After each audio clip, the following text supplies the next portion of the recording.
뉴욕 한인회 정상화위원회가 차기 회장 선출을 위한 선거 일정을 공개하고 후보 등록을 받기 시작했습니다. 국경에서 불법 이민자들을 즉시 추방하는 타이틀 42 제도가 종료되면서 국경 지역의 혼란에 대한 우려가 커지고 있습니다. 지난 1일 뉴욕시 맨하튼 지하철에서 헤드락 사건으로 노숙자를 숨지게 한 20대 전직 해병대원이 결국 형사 기소됐습니다. 코로나19 팬데믹이 종료되고 여행 수요가 급증하면서 항공권 가격이 천정부지로 치솟고 있습니다. 유튜브 조회수를 올리기 위해서 타고 있던 비행기를 고의로 추락시킨 유튜버가 자신의 혐의를 인정했습니다. 이상은 이 시각 주요 뉴스입니다. 시청자 여러분 안녕하십니까? KBN 뉴스입니다. 뉴욕 한인회 정상화위원회가 차기 회장 선출을 위한 선거 일정을 공개하고 후보 등록을 받기 시작했습니다. 무산된 지난 선거 과정에서 논란이 된 후보자 자격은 완화하고 온라인 투표는 실시하지 않기로 했습니다. 보도에 지한샘 기자입니다. 찰스윤 전 회장이 주도하는 뉴욕 한인회 정상화위원회는 오늘 오전 한인회관에서 기자회견을 개최하고 38대 뉴욕 한인회장 선거 일정을 공개했습니다.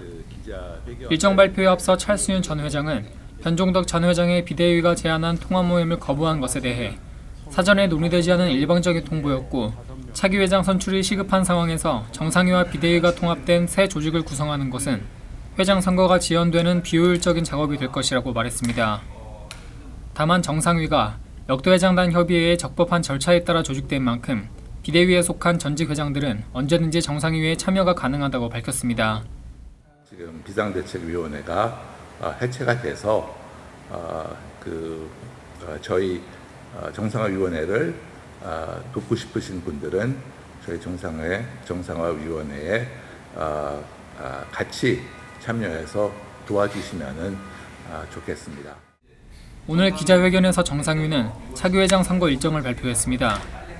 어제부터 후보자 등록을 받기 시작한 정상위는 오는 17일 수요일까지 입후보자 등록을 마치고 27일에는 기호 추첨을, 차기 회장 선거는 다음 달 11일 일요일에 실시할 예정이라고 밝혔습니다.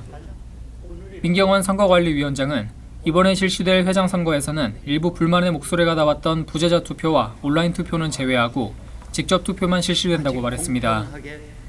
한편 불발된 차기 회장 선거에서 단독 후보로 결정됐던 진강 전 후보는 오늘 회관을 방문해 후보자 등록 관련 서류를 받아가 다음 주 중 등록이 예상됩니다.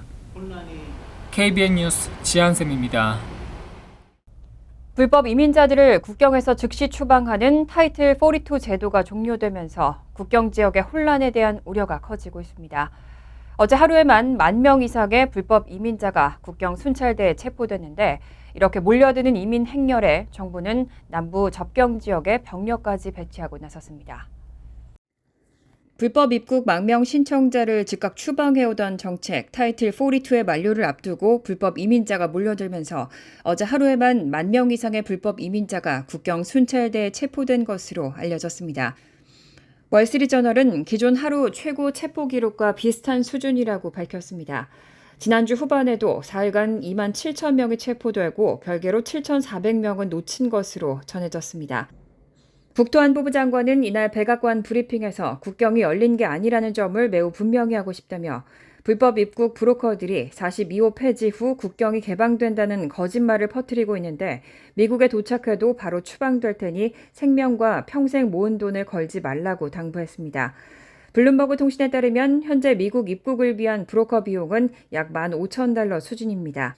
이렇게 혼란이 가시화되면서 당장 국경 도시인 애리조나주 유마시는 바이든 대통령에게 비상사태 선언을 요청했습니다. 몰려든 이민자의 치안과 의료, 식품 등 도시 기능이 마비될 수 있다는 불안도 커지고 있습니다. 블룸버그 칼럼니스트인 에두아르도 포터는 하루에 수만 명이 몰리는 상황을 고려할 때 하루 1,000명을 인터뷰한다는 정부 조치는 현실과 충돌한다고 지적했습니다. 연방정부는 불법 입국자 증가에 대비해서 남부 국경지대에 24,000명의 법 집행 인력과 함께 11,000명의 국경 순찰대 코디네이터도 새로 배치했지만 예산과 인력을 계속 유지하기는 어렵다는 평가가 나왔습니다. 공화당이 주도하는 연방 하원은 어제 타이틀 42의 종료를 하루 앞두고 남서쪽 국경 보안을 강화하는 내용의 법안을 처리했습니다. 하지만 바이든 대통령은 거부권을 행사하겠다는 방침을 밝혔습니다.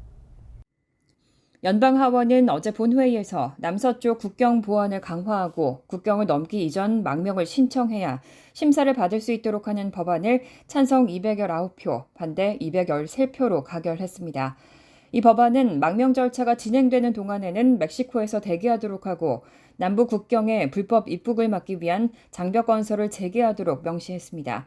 이번 법안 처리는 타이틀 42가 종료되기 직전에 이루어졌습니다. 하원 법사위원장인 공화당 짐 조던 의원은 법안의 핵심 요소는 만약 미국에 오고 싶다면 법에 따라 망명을 신청하라는 것이라며 만약 이것이 적법하지 않다면 구금되거나 송환될 것이라고 말했습니다. 다만 이번 표결에서 민주당 의원 전원은 반대표를 던졌고 상원은 민주당이 다수당을 점하고 있기 때문에 해당 법안이 처리되기는 어려울 것으로 보입니다. 바이든 대통령도 거부권 행사 방침을 분명히 하고 있습니다. 다만 일각에서는 재선 도전을 앞두고 바이든 대통령 역시 중남미 이민자 문제에 대한 대책을 세울 수밖에 없다는 현실론을 이유로 상원에서도 해당 문제에 대해 초당적 대안이 나올 가능성이 거론되고 있습니다. 상원에서는 민주당을 탈당한 무소속 커스틴 시네마 의원이 공화당 의원들과 함께 42호 정책의 2년 유지 법안을 발의한 상태입니다. 시네마 의원은 하원 표결 직전 공화당의 표결이 국경뿐 아니라 미국의 전반적인 이민 문제를 개혁할 단초를 제공할 수 있을 것이라고 밝혔습니다. 지난 1일 뉴욕시 맨하튼 지하철에서 헤드락 사건으로 노숙자를 숨지게 한 20대 전직 해병대원이 결국 형사 기소됐습니다. 2급 과실치사 혐의인데 인정되면 최대 15년형의 징역형을 선고받을 수 있습니다. 맨하튼 지방검찰청이 뉴욕시 지하철 객차 안에서 흑인 노숙자에게 헤드락을 걸어 숨지게 한 백인 남성 데니얼 페니를 결국 기소하기로 결정했습니다. 맨하튼 지검은 페니가 2급 과실치사 혐의로 체포될 것이라면서 맨하튼 형사지방법원에서 열릴 기소 인부 절차 전까지는 추가 정보를 제공할 수 없다고 밝혔습니다. 2급 과실치사로 인정되면 최대 15년의 징역형까지 선고받을 수 있습니다. 이번 기소 결정은 예비역 해병대원인 페니가 지난 1일 지하철 F노선 열차 안에서 소리를 지르며 구걸하던 흑인 노숙자 조던 릴리에게 헤드락을 걸어 결국 숨지게 한 지 열흘 만에 이뤄진 겁니다. 목격자들에 따르면 당시 릴리는 지하철 승객들에게 물리적 위협까지는 가하지 않았지만 페니 외에 다른 승객 2명도 페니가 릴리를 제압하는 데 도움을 준 것으로 나타났습니다. 페니의 변호인은 데니얼은 릴리를 다치게 하려는 의도가 결코 없었고 그가 사망할 것이라고 예상할 수 없었다고 말했습니다. 한편 사망한 릴리는 평소 지하철에서 마이클 잭슨 분장을 하고 춤을 따라 춘 것으로 잘 알려진 유명 노숙인이어서 이번 사건이 더욱 논란이 됐습니다. 최근에는 정신질환 악화와 약물 남용 끝에 여러 차례 체포됐었고 지난 2021년에는 지하철에서 67세 여성을 공격해 유죄를 인정하기도 했습니다. 그럼에도 불구하고 결국 릴리가 사망했기 때문에 페니를 경찰이 체포하지 않고 돌려보내면서 시민사회와 지역 정치권을 중심으로는 거센 비판이 일었습니다. 반면 팬데믹 이후 정신 이상 노숙자가 증가해 불안을 느껴왔던 일부 시민들은 페니의 행동이 잘못됐다면서도 근본 원인은 시 당국의 노숙자 관리와 치안 정책이라고 지적했습니다. 뉴욕시 맨하튼 60가 이하에 진입하는 차량에 교통 혼잡료를 부과하는 프로그램이 시행될 가능성이 높아지면서 반발의 목소리가 이어지고 있습니다. 프로그램을 담당하고 있는 메트로폴리탄 교통공사는 저숙층 운전자에게 할인 혜택을 주는 방안들을 추진하고 있습니다. 보행자 안전과 대한교통시스템 정보 사이트인 스트릿 블로그는 MTA가 교통 혼잡료 시행에 대한 반대 의견을 완화하기 위해서 다양한 부담 완화책을 모색하고 있다고 보도했습니다. 최근 연방정부가 이 교통 혼잡료 시행과 관련한 환경 영향 평가를 승인한 바 있어 시행 가능성이 높아졌기 때문입니다. MTA가 내놓은 가장 중요한 내용은 앞으로 교통 혼잡료 부과가 시행되면 한 달에 11회 이상 맨하튼 60가 이하에 진입하는 연수입 $50,000 이하의 운전자에게는 11번째부터 25%씩 할인해주는 방안입니다. 또 연수입 여하와 관계없이 스냅 등 정부에서 시행하는 저숙층 대상 사회보장 프로그램 혜택을 받는 수혜자들도 할인을 받을 수 있도록 하겠다는 방침입니다. 또 월스트리트를 비롯한 로어 맨하튼 사무실 집중 지역에 각종 물품을 전달하는 트럭 등을 위해 자정부터 오전 4시에서 6시 사이에는 교통 혼잡료를 50%만 부과하거나 또는 아예 받지 않는 방안도 고심 중인 것으로 알려졌습니다. 또 택시와 우버, 리프트 등에 대해서는 하루 한 번만 받는 것으로 의견이 모아지고 있습니다. 하지만 현재 택시 등에 대해서는 맨하튼 96가 이하에 진입할 때마다 $2 50센트, $2 75센트씩을 받고 있기 때문에 진입 횟수에 따라 차등 부과하는 방안이 유력시되고 있습니다. 한편 MTA는 교통 혼잡료를 부과하면 현재 맨하튼 혼잡 지역을 통행하는 차량 수가 하루 평균 71만 대에서 57에서 60만 대로 줄고 1년에 $10억 이상의 수익을 올릴 것으로 기대하고 있습니다. 이 금액은 전액 공공 시스템 개선 기금으로 사용됩니다. 코로나19 팬데믹이 종료되면서 여행 수요가 급증하고 있습니다.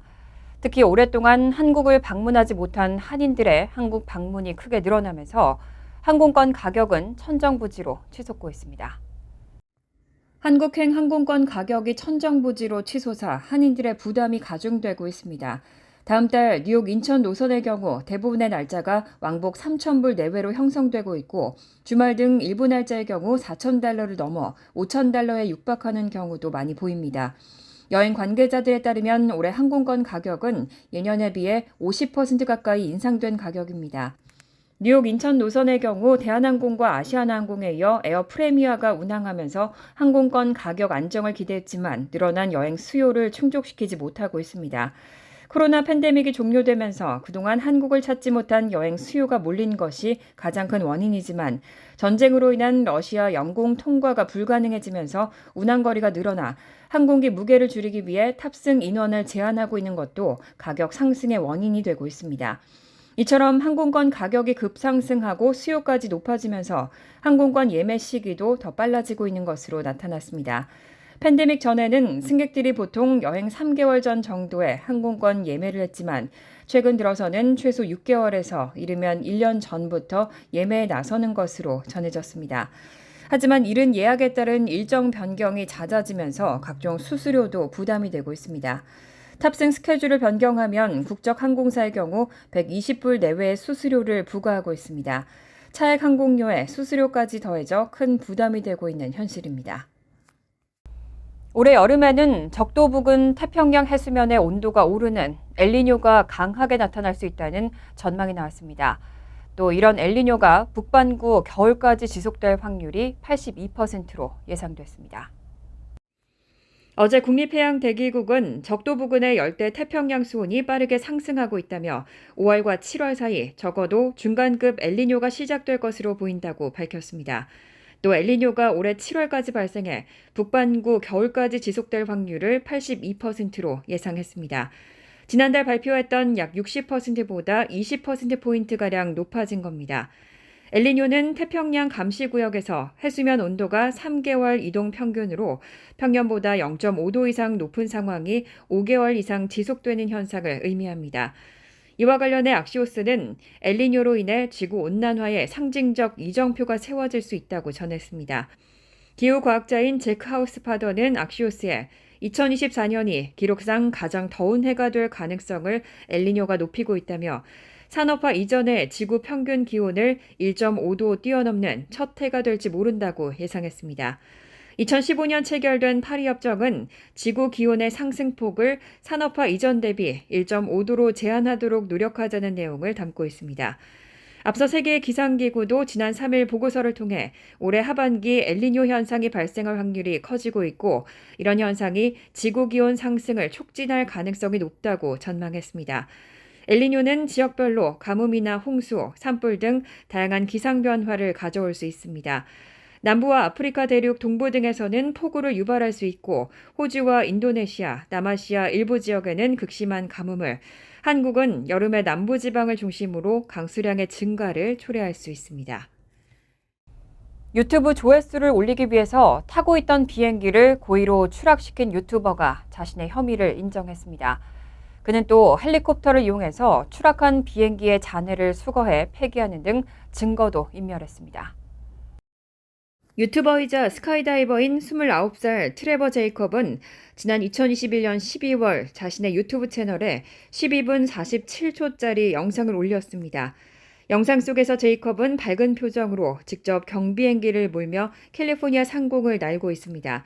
그런데 갑자기 비행기 프로펠러가 멈추고 제이컵은 운전석 문을 열고 아래쪽 지형을 살핀 뒤 비행기에서 그대로 뛰어내립니다. 그는 셀카봉을 든 채 맨몸으로 하강하다 낙하산을 폈고 조종사 없이 날던 비행기는 이륙 35분 만에 캘리포니아 로스파드레스 국유림 한복판에 추락했습니다. 제이컵 본인은 팔 등에 약간의 상처만 입었을 뿐 무사했지만 비행기는 종이 조각처럼 처참하게 구겨져 숲에 처박혔습니다. 이 영상은 이날 기준 297만 회의 조회수를 기록했습니다. 그런데 일부 시청자는 제이컵이 처음부터 낙하산을 메고 있었고 비행기를 안전하게 착륙시킬 시도를 전혀 하지 않았다며 추락이 조작된 게 아니냐는 의심을 보냈습니다. 때문에 사건 직후 제이컵은 뉴욕타임즈에 유튜브 조회수 때문에 일부러 추락시킨 게 아니다라는 입장을 밝히기도 했는데 이 해명이 거짓말로 드러났습니다. 캘리포니아 중앙연방검찰청에 따르면 제이컵은 최근 로스앤젤레스 연방법원에 제출한 유죄 합의서에서 한 지갑 제조사와 광고 계약을 맺고 영상을 찍었다고 자백했습니다. 지난해 한 유튜버는 그가 원래 16분 41초 길이의 영상을 올렸다가 도입부 4분가량을 잘라냈다고 주장했습니다. 이 유튜버가 공개한 원본에서 제이컵은 이륙 전에 비행기 앞에서 지갑 하나를 들어 보이며 업체에 감사를 전했습니다. 한편 검찰은 제이컵이 연방 수사를 방해하기 위해 추락 현장 증거를 인멸한 혐의도 인정했다며 최대 20년형에 처할 수 있는 범죄라고 밝혔습니다. 간추린 소식입니다. 뉴욕시 의원 19선거구 출마를 선언한 크리스토퍼 벨 변호사가 존 리우 뉴욕주 상원의원의 공식 지지를 받았습니다. 리우 주 상원의원은 11일 퀸즈 플러싱 바운파크에서 열린 기자회견에서 퀸즈 검찰청 검사를 역임한 그의 경험은 뉴욕시의 중요한 문제들에 대한 독특한 관점을 제공한다며 크리스토퍼는 차세대 리더십을 위한 이상적인 인물이라고 밝혔습니다.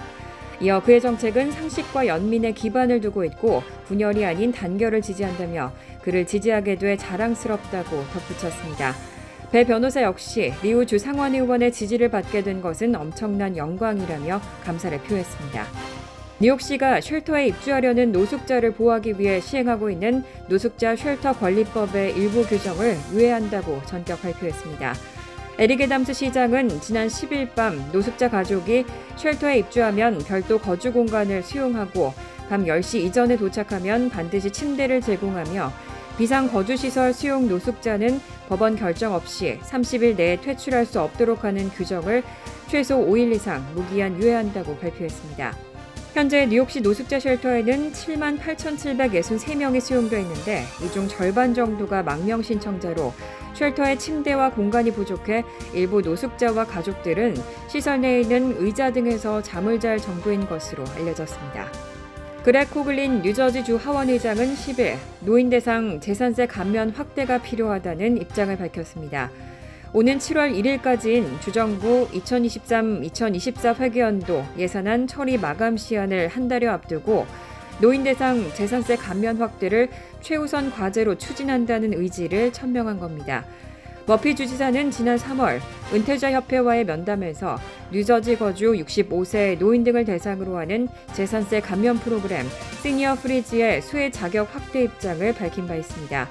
시니어 프리즈 수혜 대상을 현재 연소득 약 10만 달러에서 15만 달러로 확대하고 거주기간 요건도 현재 10년에서 3년으로 단축을 제한하고 있습니다.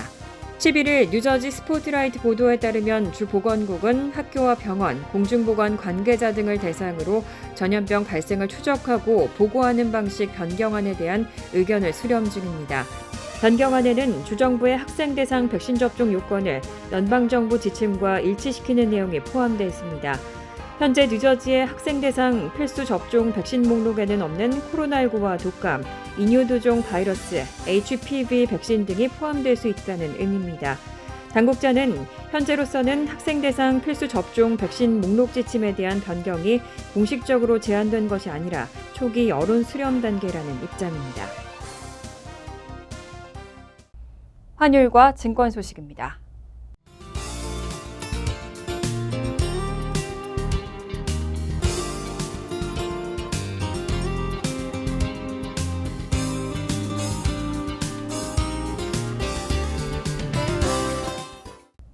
이어서 날씨입니다. 토요일은 구름이 많은 가운데 때로는 적지만 소나기 내릴 가능성이 있습니다. 낮 최고 기온은 79도, 섭씨 26도, 밤 최저 기온은 58도, 섭씨 14도로 예상됩니다. 일요일은 화창하겠습니다. 월요일 역시 화창하겠습니다. 이상으로 KBN 뉴스를 마칩니다. KBN과 함께 즐거운 저녁 되시기 바랍니다.